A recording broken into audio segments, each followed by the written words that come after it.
ये 21वीं सदी का भारत है। अगर कोई उसे आंख दिखाने की जरूरत करेगा, उसका नतीजा कनाडा की तरह ही होगा। कनाडा पिछले साल से ही एक खालिस्तानी आतंकी हरदीप सिंह निज्जर के मर्डर मामले में बेबुनियादी आरोप लगाकर भारत को आंख दिखाने की कोशिश कर रहा है। लेकिन पहले भी और अब एक बार फिर भारत ने बता दिया है कि वो अब किसी के दबाव में नहीं आता है।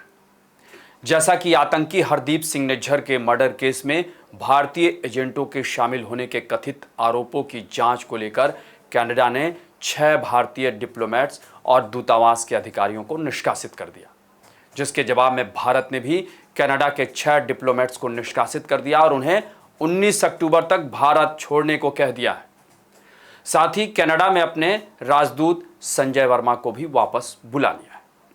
इस मामले में और आगे बढ़ें उससे पहले आपको ये बता देना जरूरी है कि कनाडा में सिखों की आबादी 2.1% हो गई है और कनाडा में सिखों के समर्थन पर ही ट्रूडो की सरकार टिकी हुई है। ऐसे में समझा जा सकता है कि अक्टूबर 2025 में कनाडा में होने वाले आम चुनाव के मद्देनज़र कनाडाई प्रधानमंत्री जस्टिन ट्रूडो के सामने कितनी बड़ी चुनौती है और कनाडा की ओर से भारत विरोधी बयानों का मतलब भी आसानी से समझा जा सकता है। नमस्कार, मैं अभय राय। इसी को कहते हैं जैसे को तैसा। लगता है कि कनाडा के प्रधानमंत्री जस्टिन ट्रूडो ये भूल गए कि भारत में अभी भी प्रधानमंत्री मोदी की अगुवाई वाली ही सरकार है और इस सरकार के रहते दुनिया का कोई भी देश, चाहे वो खुद को कितना ही ताकतवर समझता हो, भारत के साथ भिड़ेगा तो उसका ऐसा ही तीखा और तल्ख जवाब मिलेगा जैसा कनाडा को मिला है। भारत ने कल कनाडा के 6 डिप्लोमेट्स को निष्कासित करते हुए उन्हें 19 अक्टूबर तक भारत छोड़ने को कह दिया। साथ ही भारत ने कनाडा से अपने उच्चायुक्त और निशाना बनाए जा रहे अन्य डिप्लोमेट और अधिकारियों को वापस बुलाने की भी घोषणा कर दी। गौरतलब है कि खालिस्तानी आतंकी हरदीप सिंह निज्जर की हत्या में भारतीय एजेंटों के आपराधिक गतिविधियों में शामिल होने के कथित आरोपों की जांच को लेकर कनाडा ने 6 भारतीय डिप्लोमेट्स और दूतावास के अधिकारियों को निष्कासित कर दिया था।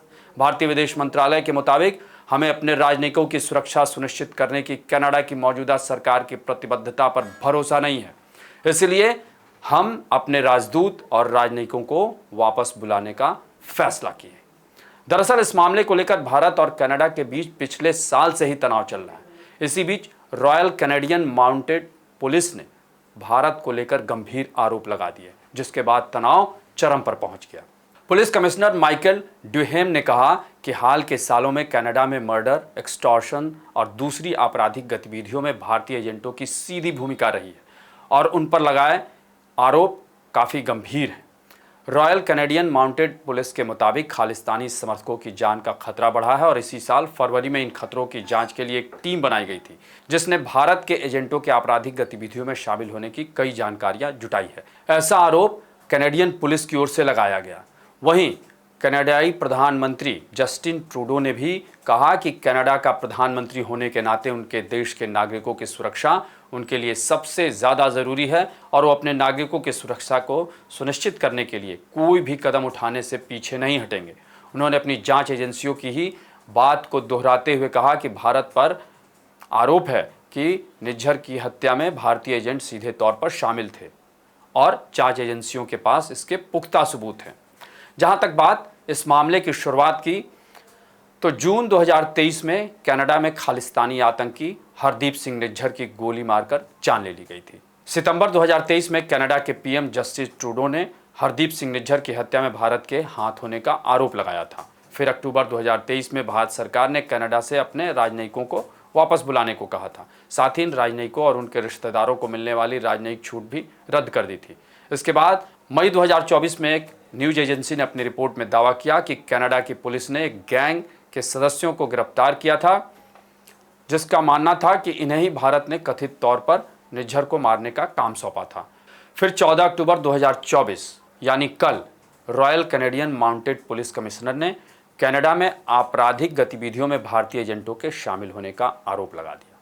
यानी कुल मिलाकर कनाडा जिस तरीके से इस मामले में भारत पर आरोप लगा रहा है वो काफ़ी गंभीर है और इसीलिए भारत सरकार ने भी कनाडा को उसी की भाषा में जवाब देते हुए ये कह दिया कि ये आरोप बेबुनियाद हैं और आप समझ सकते हैं कि कनाडा में अगले साल आम चुनाव होने वाले हैं और सिख वहाँ चुनाव में किस तरीके से बड़ी भूमिका निभाते हैं ये अब अच्छी तरह कनाडा जानता है और शायद वो उसी दबाव में भारत के साथ अपने संबंधों को खराब कर रहा है, क्योंकि वहाँ खालिस्तानी समर्थक कहीं ना कहीं वहाँ की राजनीति को भी प्रभावित कर रहे हैं। ऐसे में अब ये सोचना कनाडा का काम है कि वो भारत के साथ संबंध किस तरीके से रखना चाहता है। आपको हमारी ये रिपोर्ट कैसी लगी उसे कमेंट बॉक्स में ज़रूर बताएं और अन्य खबरों से अपडेट रहने के लिए बने रहे हमारे साथ, क्योंकि हम हैं बुलंद भारत टीवी, ताकत आपकी।